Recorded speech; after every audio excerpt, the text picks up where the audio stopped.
Good evening everyone. आज video आज आम पढ़ा ओडिया पद प्रकरण।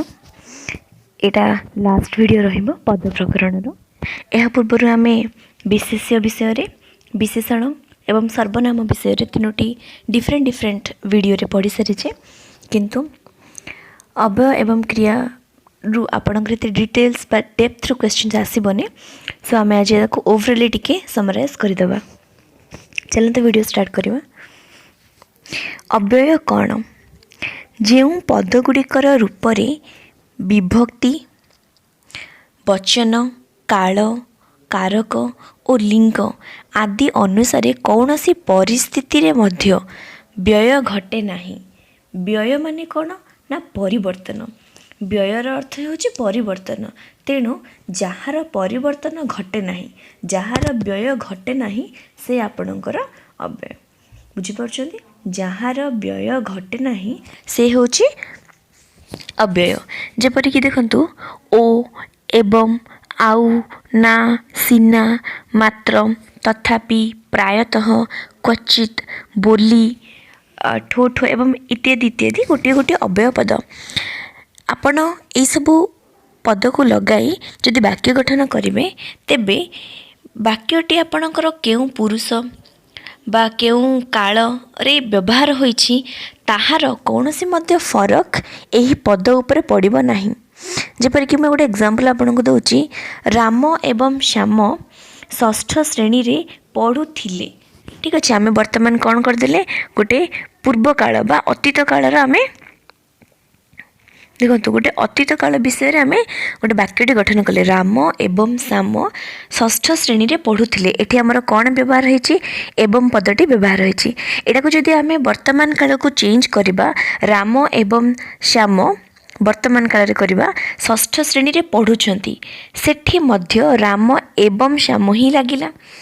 राम श्याम ए दुईटी आपणकर विशेष्य पद होई जिवो, तेनु ए दुईटी अव्यय पद हेबनी। एवं आपणकर जदि भविष्यत काल देखिबा, राम एवं श्याम आसंता वर्ष षष्ठ श्रेणी रे पढ़िबे। जेकोनोसी कालर करिले मध्य बा जेकोनोसी वचन कि जेकोनोसी विभक्ति आमे व्यवहार करिले मध्य ओ एवं एवं एही सबु पदगुड़िक कौनसी परिवर्तन घटे नहीं। जार परिवर्तन घटे नहीं से होची अव्यय। देखंतु व्ययर अर्थ होची परिवर्तन, जार व्यय नहीं ताहा ही अव्यय। जेपरी आमे विशेष्य विशेषण एवं सर्वनामर विभिन्न प्रकार देखिथिले, आमे संयोजकर आमे अव्ययर मध्य विभिन्न प्रकार भेद देखिबा।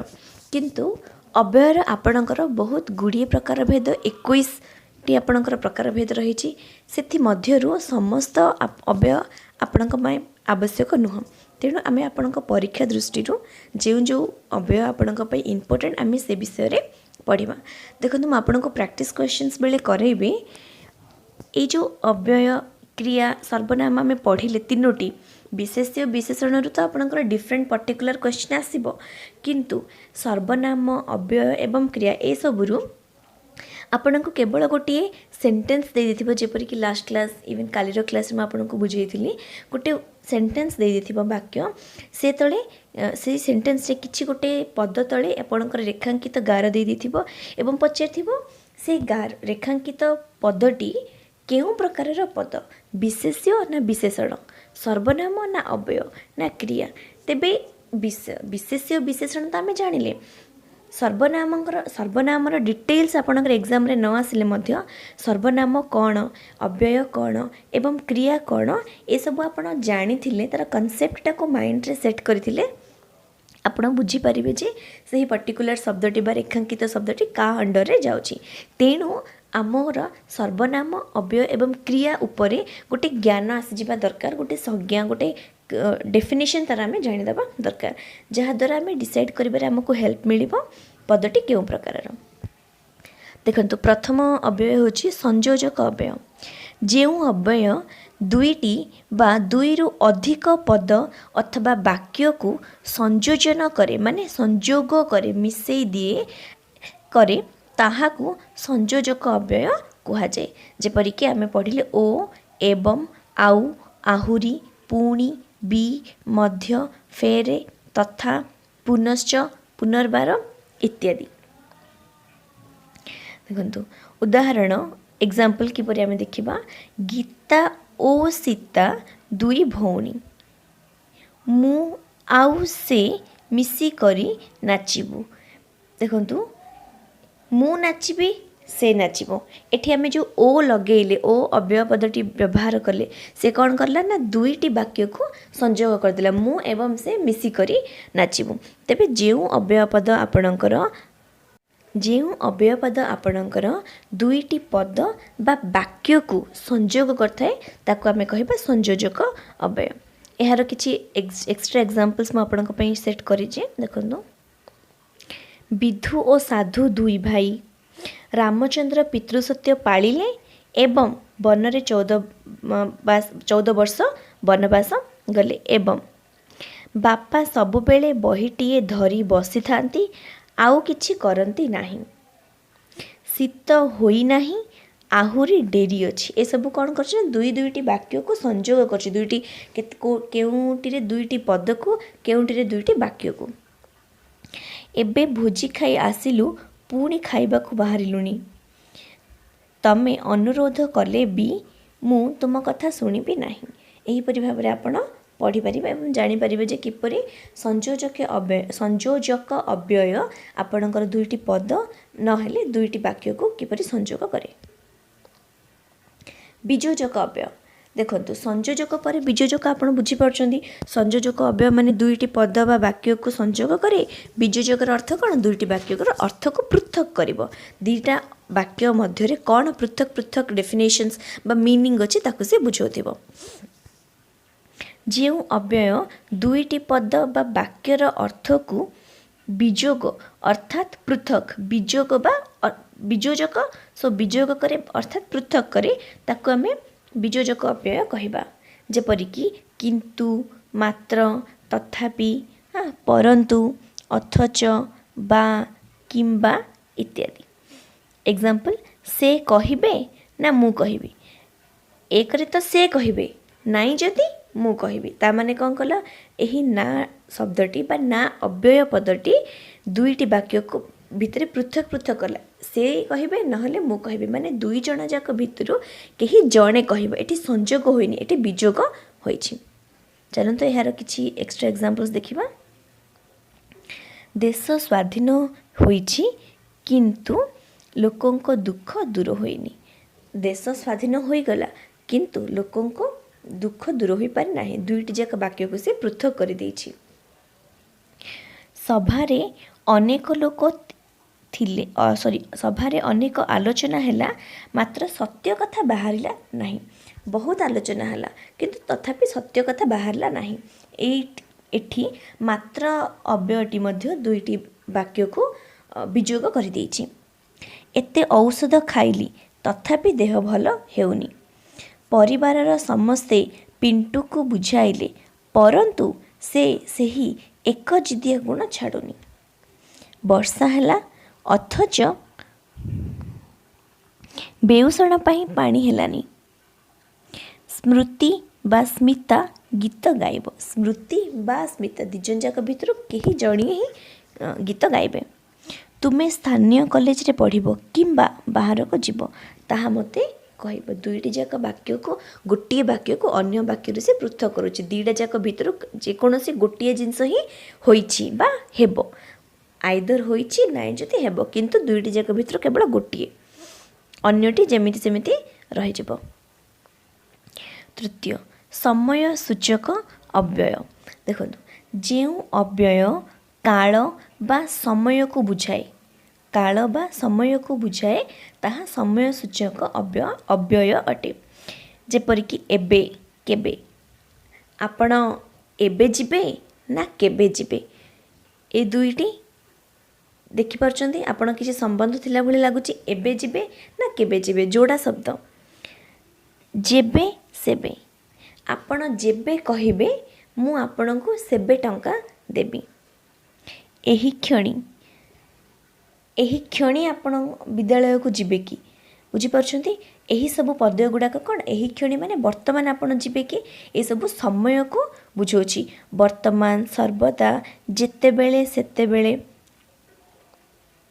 एहीपरि जो अव्यय पद आपणकर समय हेउ बा काल हेउ ए दुईटी को सूचेब ताहा आपणकर समय सूचक अव्यय हो आपण एग्जाम रे बिल्कुल पचारबनी जे कि समय सूचक अव्यय कौन बा संयोजक अव्यय कौन वियोजक अव्यय कौन आपण को केवल गोटे वर्ड देथिबो जोड़ा कि डिफरेंट आपण को चूज करने को कहिथिबो से अव्यय ना क्रिया हाँ एटा आपणकर होई पारे डेफिनेशंस न पचारले मध्य संयोजक अव्यय रु गोटे वियोजक अव्यय रु गोटे समय सूचक अव्यय रु गोटे संबंध सूचक अव्यय रु गोटे एहीपरि चारिटा अव्यय रु दे देथिबो एवं पचारथिबो एटा केउ प्रकार अव्यय सेटा आपणकर होई परिबो तेणु मु जहाँ जहाँ आपणकर इम्पोर्टेंट ताहार एग्जांपल सह आपणको एटी प्रोवाइड करेछि देखंतु किछि एग्जांपल्स एबे डाक्टर को आसीबा बेल होइनी एबे माने कोन वर्तमान डाक्टर को आसीबा बेल हेइनी जेते बेले तांको आसीबा टाइम हबो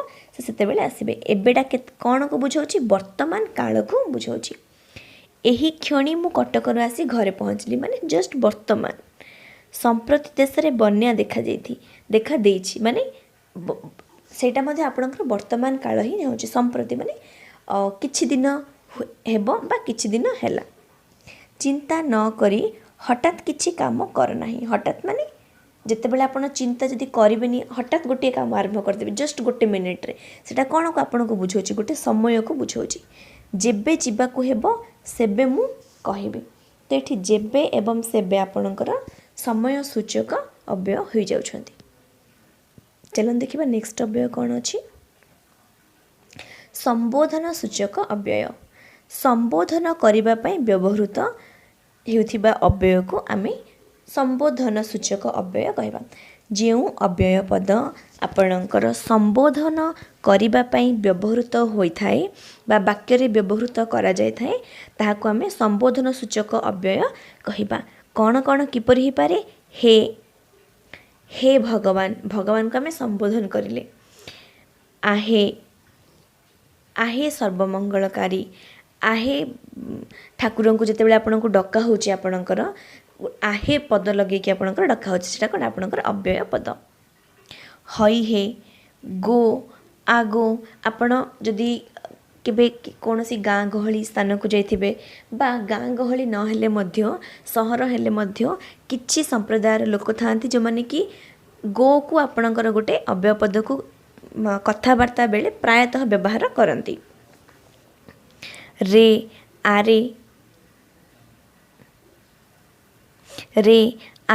एहीपरि संबोधन सूचक अव्यय रही यार मध्य किछि एग्जांपल्स देखितबा हे नारायण आउ केते दिन ए कसण देउथिबो हे नारायण नारायण को संबोधन करा जायछि हे नारायण आहे नीलशैल प्रबल मत बारण आपण एही प्रार्थना को छोट बेलु ही गाई आसीथिबे लो झियो चा कपे आनिलु एठी झियो को संबोधन करा जायछि लो झियो बुझिपारुछंती संबोधन सूचक अव्यय कौन संबोधन करबा बेले डाकिबा बेले जो अव्यय पद व्यवहार करा जाए ताको आमे संबोधन सूचक अव्यय पद कहिबा देखंतु सेहीपरि म आपनको आरंभ रे कहली आपनकर 21 टी अव्यय पद रहिछि जेउथिरु आमे मेन जहाँ आम पई आवश्यक ताहा आमे पढ़िले डेफिनेशंस देखिले एही सबुर डेफिनेशंस एग्जैक्ट सही परी जहाँ आमे आ पूर्वर चारोटी देखिले सो मुझे केवल हेडिंग लिखि देछि एवं तार एग्जांपल लिखि देछि आपनको कहबा समय रे कहि देबी आपण नोट कर दियंतु संभावना सूचक संभावना किछि गोटे हबार संभावना आपनको देखा जिवो एटा हेई पारे बा एपरी हबार संभावना देखा देउछि कि पर देखंतु जदी जदी वर्षा हेबो तेबे फसल भलो हेबो तो संभावना आमे संभावना ज्ञात करि परिबा कि जदि वर्षा हैला तेबे फसल भलो हेबो संभावना जेबे जेबे युवपीढ़ी को ଆପଣଙ୍କର ନିଯୁକ୍ତି ମିଳିବ ସେବେ ଦେଶ ଆଗକୁ ବଢ଼େଇବ। ଏଇଟା ମଧ୍ୟ ଆମେ ସମ୍ଭାବନା ହିଁ କରିପାରିବା। ଆପଣଙ୍କ କୋର୍ସକୁ ରିଲେଟେଡ଼୍ ହେଇଯାଉଛି। ଯେତେବେଳେ ଆପଣମାନଙ୍କୁ ଆମମାନଙ୍କୁ ଏବଂ ହୋଲ୍ ୟୁଥ୍ ଜେନେରେସନ୍କୁ ଆପଣଙ୍କର ଏମ୍ପ୍ଲୟମେଣ୍ଟ ମିଳିବ, ଅନଏମ୍ପ୍ଲୟମେଣ୍ଟ ହଟିବ, ସେତେବେଳେ ଆମର ଦେଶର ଡେଭଲପମେଣ୍ଟ ଘଟିପାରିବ ବା ଗ୍ରୋଥ୍ କରିପାରିବ। ତେଣୁ ଯେବେ ଯେବେ ନିଯୁକ୍ତି ମିଳିବ ସେବେ ଉନ୍ନତି ଘଟିବ।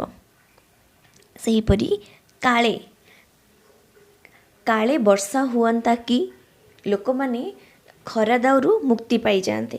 କାଳେ ଏଇଟା ମଧ୍ୟ ଆମେ ଗୋଟେ ସମ୍ଭାବନା କରୁଛେ, କାଳେ ବର୍ଷା ହୋଇଯାଆନ୍ତା କି। ତେଣୁ ସମ୍ଭାବନା ଅର୍ଥରେ ବା ସମ୍ଭାବନା କରିବା ଅର୍ଥରେ ବାକ୍ୟରେ ଯେଉଁ ଅବ୍ୟୟ ପଦ ବ୍ୟବହାର କରାଯାଏ ତାହାକୁ ଆମେ କହିବା ସମ୍ଭାବନା ସୂଚକ ଅବ୍ୟୟ ପଦ। 6 ଆପଣଙ୍କର ନିଷେଧାର୍ଥକ ଅବ୍ୟୟ। ନିଷେଧାର୍ଥକ ଅବ୍ୟୟ ମାନେ କ'ଣ? ଆପଣଙ୍କର ନିଷେଧାର୍ଥକ ଅବ୍ୟୟ କ'ଣ ଦେଖନ୍ତୁ। ଯେଉଁ ଅବ୍ୟୟ ଦ୍ୱାରା ଆପଣ ନୋଟ୍ କରିଦିଅନ୍ତୁ, ଯେଉଁ ଅବ୍ୟୟ ଦ୍ୱାରା ନିଷେଧ ବା ବାରଣ ସୂଚିତ ହୁଏ, ମାନେ ଯେକୌଣସି କାମ ଗୋଟେ କରିବା ଆପଣଙ୍କର ନିଷେଧ। ଯେପରିକି ଆପଣ ପେଟ୍ରୋଲ ପମ୍ପରେ ଯେତେବେଳେ ପେଟ୍ରୋଲ ପକାଇବାକୁ ଯାଇଥିବେ ସେତେବେଳେ ଆପଣ ଦେଖିବେ ଏଠାରେ ସିଗାରେଟ୍ ପାନ କରିବା ନିଷେଧ। ନିଷେଧ ମାନେ ମନା। ଯେଉଁ ସ୍ଥାନରେ ବା ଯେଉଁ ବାକ୍ୟରେ ଆପଣଙ୍କର କୌଣସି ନିଷେଧ କରିବା ଭଳି ଆପଣଙ୍କର ଅର୍ଥ ବାହାରୁଛି ସେହି ପଦଟି ଆପଣଙ୍କର ନିଷେଧାର୍ଥକ ଅବ୍ୟୟ। ଠିକ୍ ଅଛି। ଯେଉଁ ଅବ୍ୟୟ ଦ୍ୱାରା ନିଷେଧ ବା ବାରଣ ସୂଚିତ ହୁଏ ତାହାକୁ ଆମେ ନିଷେଧାର୍ଥକ ଅବ୍ୟୟ କହିବା। ଯଥା ଆପଣଙ୍କର ନା, ନ, ନଚେତ୍, ନି। ଯେପରିକି ଆପଣ କିଛି ଗୋଟେ ଏକ୍ଜାମ୍ପଲ୍ ଦେଖିଦିଅନ୍ତୁ, ମୁଁ ଆପଣଙ୍କୁ କହିଦେଉଛି। ନ କଲା କାମ କେବେ କର ନାହିଁ। ନ କଲା କାମ କେବେ କର ନାହିଁ।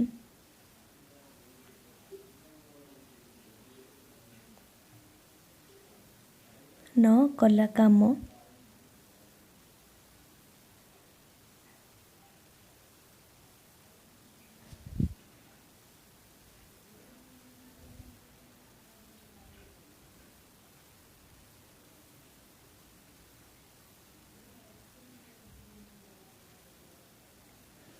ନ କଲା କାମ କେବେ କର ନାହିଁ।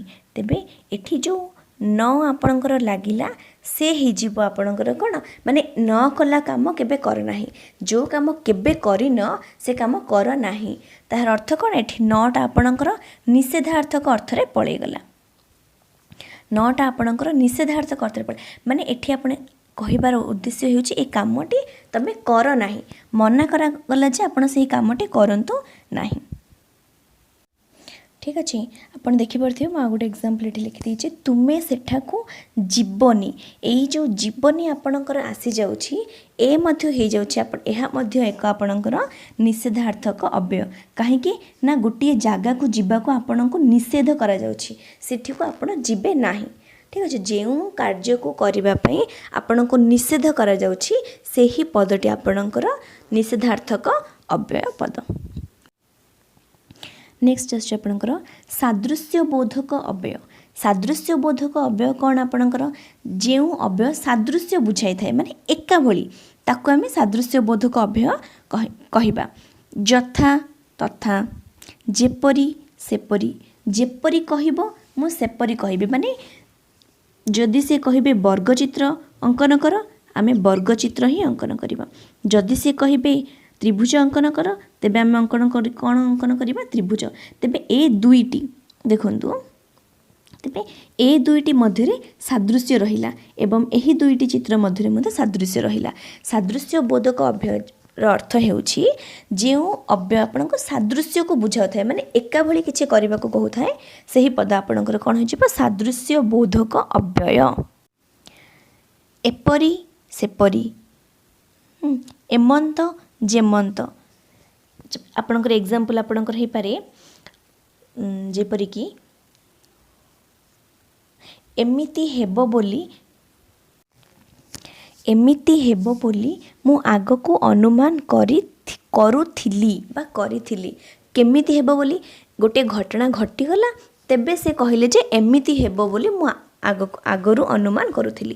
ତାମାନେ ଯାହା ଘଟିଲା ताहार सादृश्य ही से किछि आगरु अनुमान करि पारुथिले।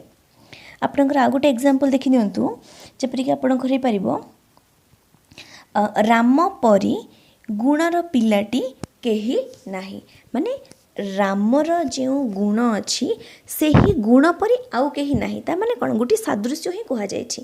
तबे एठी कोन आपणकर हे जे परी अव्ययटी आपणकर सादृश्य बोधक अव्यय होई जिवो।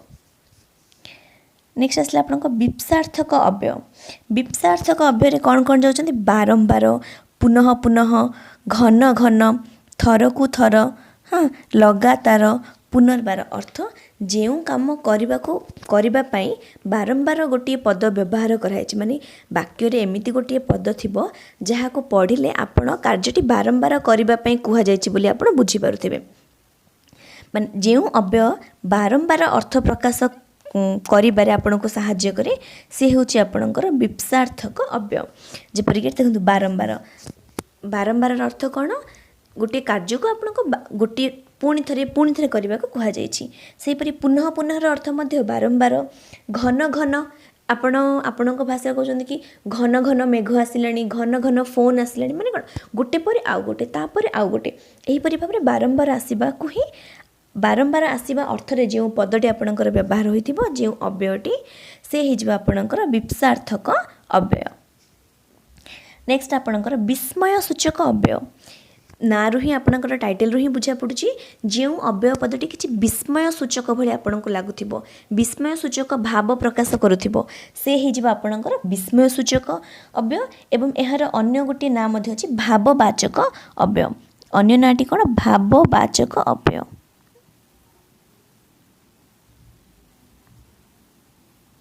मुझे इनफॉरमेशन आपन को प्रोवाइड कर प्लीज़ आपन से कॉन्सेंट्रेट करंतु हैंड राइटिंग ऊपर को जीवेनि ना मोर ड्राइंग वाला ना हैंड राइटिंग देखले ठीक अच्छे। यार अन्य ना गोटे लिखिदेवे विस्मय सूचक अव्यय बा भाववाचक अव्यय। एग्जांपल देखि दियंतु आहा हा ओ छी कि एहीपरि भावरे जो जो पद अव्यय पद किसी गोटे भाव को प्रकाश करथिबो विस्मय भाव को से हिजबा आपणकर विस्मय सूचक अव्यय पद। जेपर कि ओह कि जंत्रणा एठी आपणकर ओटा हे जाउची विस्मय सूचक बा विस्मय आज्ञा विस्मय सूचक अव्यय पद। से हिपरि आपणकर छी कि दुर्गंध एठी छी होई जिबा आपणकर विस्मय सूचक जे गोटे पदरु अव्यय पदर आपन किछि विस्मय सूचक विस्मय भाव प्रकाश पाउछि। नेक्स्ट देखंतु विकल्पार्थक अव्यय। विकल्पार्थक माने डेफिनेटली आपन जानि परछन कि गोटे विकल्प आपन को थिबो जेमिति कि आपन को पचार जीवो कि जलखिया रे आपन सकाळ उठिबे टिफिन ब्रेकफास्ट आपन को फादर आपन को पचारिबा जे तू कोन खाइबू पूरी खाइबू ना इडली पूरी बा इडली आपन बुझी परछन फीलिंग्स को बुझंतु। विकल्प माने आपन गोटे ऑफर दिया जाउथिबो दुईटी तीनोटी मध्य आपन गोटे ऑफर दिया जाउथिबो दुईटी तीनोटी भितर आपन कहबे ए ड्रेस आपन किनिबे ना ए ड्रेस किनिबे पिंक कलर बा ब्लू कलर ए दुईटा भितर गोटे चॉइस जो भी आपन गोटे विकल्प मिलुची ऑफर मिलुची से ताहा आपनकर विकल्पार्थक अव्यय पद। जेपरि कि बा अब्बा किंबा अथवा एवं नतुबा। एग्जाम्पल आपन आसजिव कौन तुमे अबा राम मो पाई पदे कही था तुमे अबा राम आइदर मु नाई जदि राम दिजन जाक नुह दिजन जाक मध्य कहीं जड़े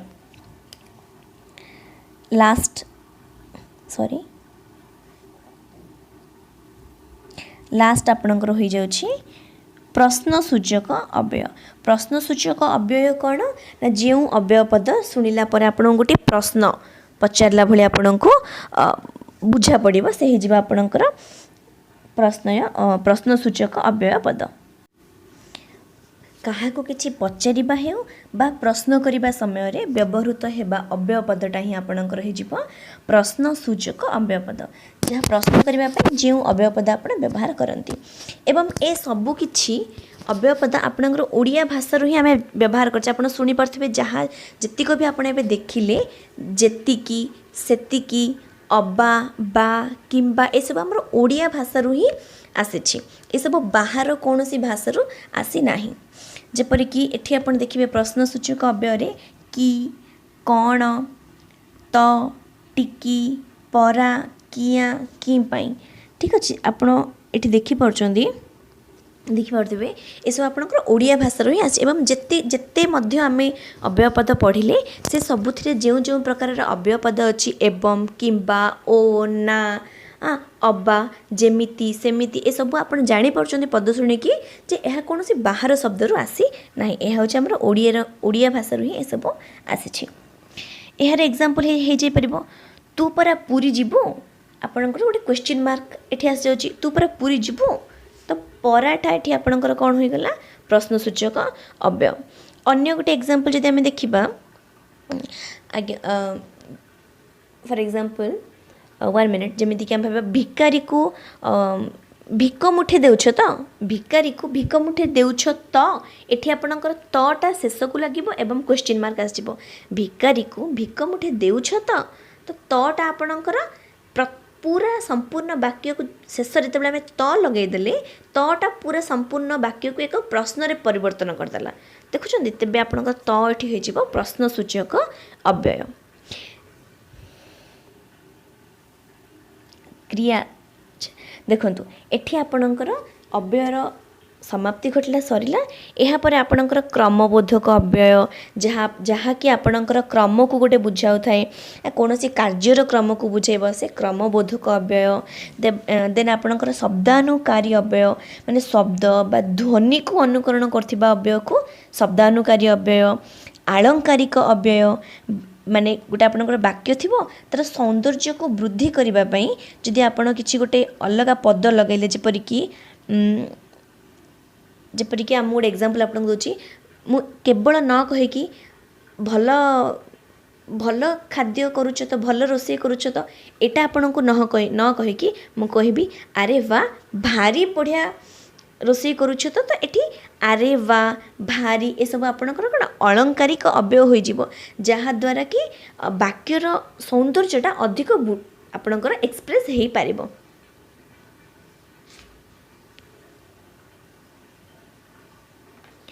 सेहीपरि आपणकर पदान्वयी अव्यय पद विकारी निरर्थक अव्यय उपसर्ग अव्यय बहुत गुड़ाए अच्छी किंतु आपणकर एते डेप्थ क्वेश्चंस केबे भी आसेनी नॉर्मल एबे जति को आपन को एक्सप्लेन कली आपन सेति को ओवर टिके माने ओवर रीडिंग थरे दी थर कर दियंतु टाइप्स ऑफ अव्यय आपन ऑटोमेटिकली बुझि जिबे जस्ट आपन ना गुडा को जदी टिके टिके बुझि जिबे ना नार मीनिंग ता कोन देन अव्यय पद गुडा मध्ये आपन इजीली बुझि जाई पारिबे एते किछि डिफरेंसेस नाही डायरेक्ट वर्ड अव्यय पद गुड़ाक डायरेक्ट तार हेडिंग को ही एक्सप्रेस करुच्छे।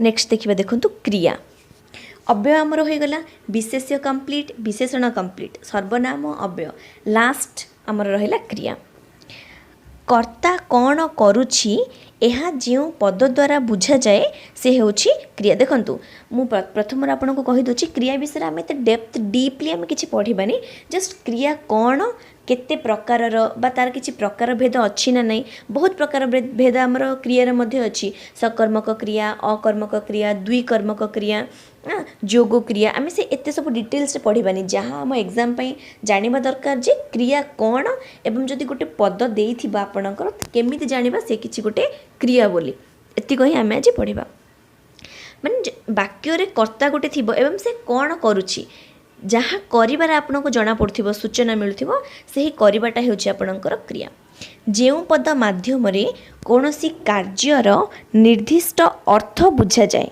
ताहाकू क्रियापद कहबा जेमिति कि रामटी गीत गाउछि तो ये गाउछि माने गाउछि एथिरु जना पड़ जाउछि रामटी कौन करुछि गीत गाउछि तो ये क्रिया द्वारा कौन हो सी कौन करुछि राम हो गला आपणकर कर्ता राम करुछि कौन राम गीत गाउछि ता माने गाइबाटा हेउछि आपणकर क्रिया मु खेलुछि तो खेलिबा क्रिया मु पढ़ुछि पढ़िबाटा हेउछि गोटे क्रिया जहाँ आपणकर कार्य करुछंती करि चालुछंती करि सारिथिले एवं भविष्यत रे करिवे काल उपरे कोनोसी परिवर्तन घटिबोनी क्रिया रे जहाँ भी कार्यटी जदि आपणको बुझौछि सेही जिबा आपणकर क्रिया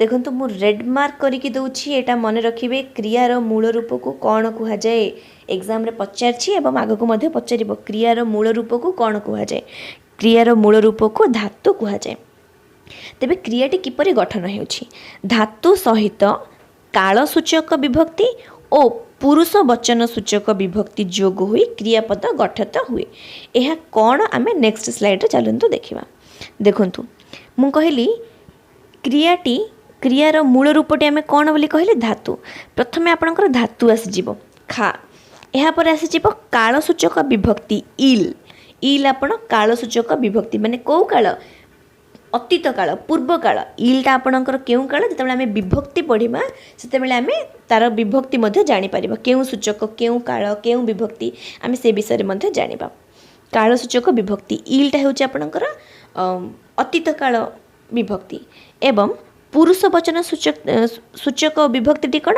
आ तेबे तीनोटी जाक जेतेबेले हमर संयोग कराला कौन आसला खा इल आ खाइला जहा कि गोटे क्रियापद खाइलाटा आपणकर कौन खाइलाटा हेउची आपणकर गोटे क्रियापद किंतु एही क्रियापदटी आपणकर अतीत रे अछि से खाइला राम खाइला खाइला माने कौन खाइला माने खाई सारिलाणी तो ये खाइबाटा आपणकर क्रिया किंतु काल कौन अतीत काल कहीं अतीत काल लगिला कहीं ना आपण ये कालसूचक विभक्ति इल मध्य अतीत काल रे ही अछि सेकेंड देखंतु मूल धातुटी आपणकर हेउछि ओ सॉरी दे मूल धातुटी हेउछि दे एवं एहा सह कालसूचक विभक्ति रे कौन ऐड हेछि बटा हेउछि आपण नॉट ब रे हलंत ब आपणकर कालसूचक विभक्ति जोटा कि वर्तमान कालसूचक भविष्यत कालसूचक पुरुष वचन सूचक विभक्ति अ तेबे आपणकर कौन होछि से देव से आपणको पुस्तकटी देव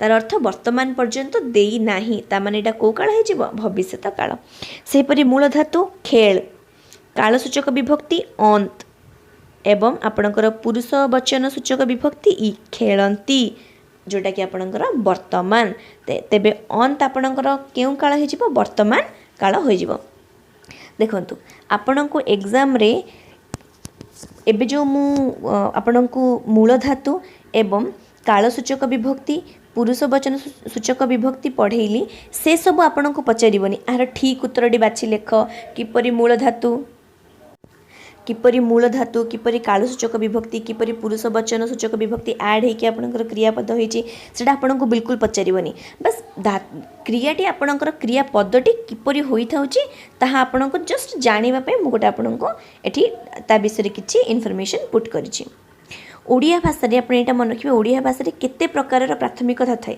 4 प्रकार प्राथमिक धातु कौन कौन तत्सम धातु तद्भव धातु देशज प्राकृतिक धातु एवं वैदेशिक धातु एवं सबुठु मेन होछि आपणकर एही सब धातु को आपणकर कौन कह जाए सरल धातु भाबे सुपरिचित एही सब धातु को सरल धातु बोली कह जाए देखंतु पुणी थरे ओडिया भाषा रे 4 प्रकार प्राथमिक धातु रहिछि से सब को सरल धातु मध्य कह जाए एवं कौन कौन से सब तत्सम तद्भव देशज वैदेशिक धातु देखो क्रियार एवं प्रकार भेद किसी देखा समापिका क्रिया एवं असमापिका क्रिया समापिका क्रिया कौन जो शब्दटी आपण शुणिबे क्रिया शब्दटी एवं आपण को लगे कार्यटी हो सारी बा कार्यटी हेब बा कार्यटी हो गलानी माने अतीत रे हेउ बा वर्तमान रे हेउ बा भविष्यत रे हेउ आई एम सॉरी बा भविष्यत रे हेउ कार्य विषय संपूर्ण तथ्य आपनको मिल जाउछि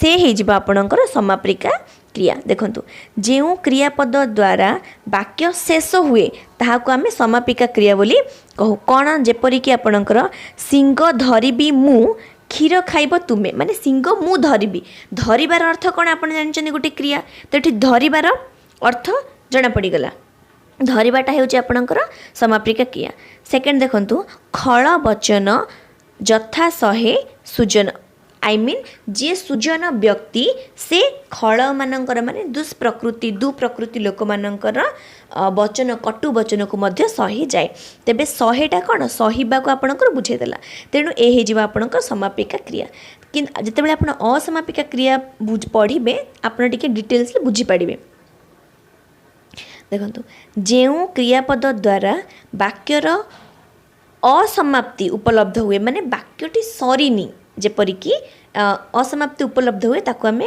असमापिका क्रिया कहबा।